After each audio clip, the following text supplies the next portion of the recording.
Well, Danny, we talked about this site, the connection to Zedekiah. It's known as Zedekiah's cave after all, but you mentioned a water source here. Yes. It relates to Zedekiah. Where are we right now? We are in possibly the lowest part of the cave, almost the lowest part of it. And there is a little water leak, like a little trickle of water coming here to this day from some natural source. You can hear and it. The Jews have developed a tradition not only relating this to Solomon, which we spoke about before, but to the last king of the kingdom of David, of the Judean dynasty, King Zedekiah. A very tragic ending. Indeed. Okay? And to read the text from the Bible itself, after his rebellious act, the Babylonians decide to conquer Jerusalem. Yeah, he revolted against Nebuchadnezzar. Bad move. Yes, bad decision. Then a breach was made in the city, and all the men of war fled by night by the way of the gate between the two walls, which was by the king's garden. Now the Chaldeans were against the city round about, and the king went by the way of Arava. The Jews developed a belief, the Jews of Jerusalem, that this was the tunnel that he sneaked out towards the Arava. So Zedekiah, he escaped the Chaldeans or the Babylonians. He escapes. He tries to get away. He comes through this cave. Then what happens to Zedekiah? It doesn't end well. But the army of the Chaldeans pursued after the king and overtook him in the plains of Jericho, and all his army was scattered from him. And Zedekiah, a kind of a grisly last mention of him in 2 Kings, Danny.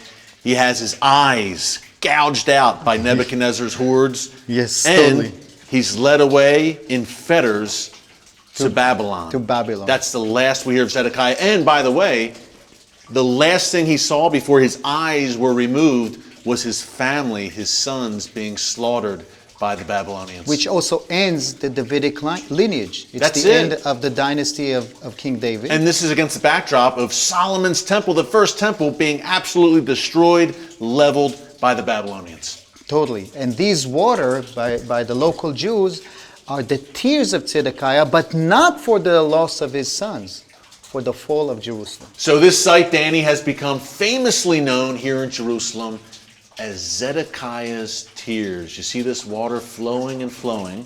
Yeah. Zedekiah's tears. He is crying to this day. So Danny, what an end for King Zedekiah, not walking with the Lord, one of the bad kings. He ends up with his eyes gouged out. Before they're gouged out, his last sight is his family being slaughtered before his very eyes. He's led away in fetters to Babylon. Yeah. He's never heard from again. But that's not the end of the story in Zedekiah's cave. There's more to see here, Yes. right? There's actually new research done in recent years trying to generate more data about the history and the function of this cave. Really fantastic stuff. Let me show you. This is going to be good. Let's go, Danny. Lead the way.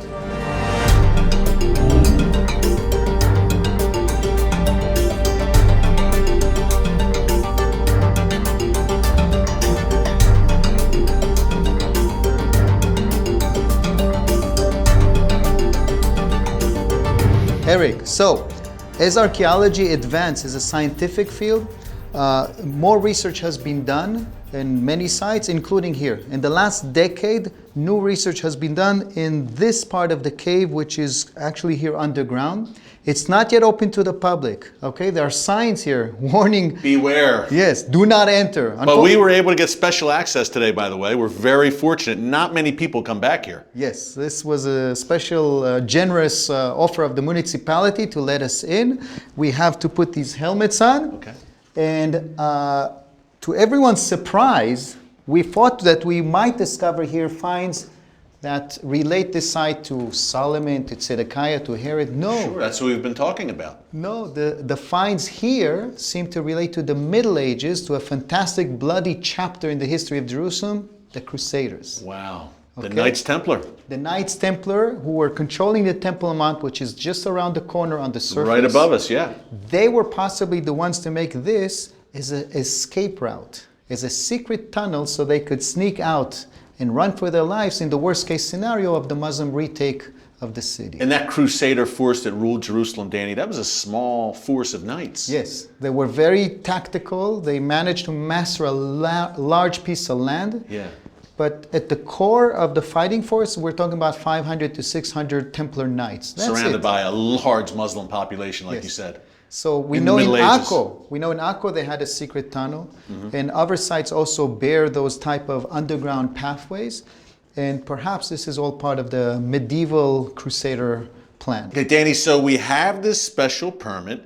Now we're going to get a rare opportunity. How cool is this, by the way, to go into this possible crusader, hidden, secret, underground crusader escape route. We're going to go in now. Folks, I'm in good hands.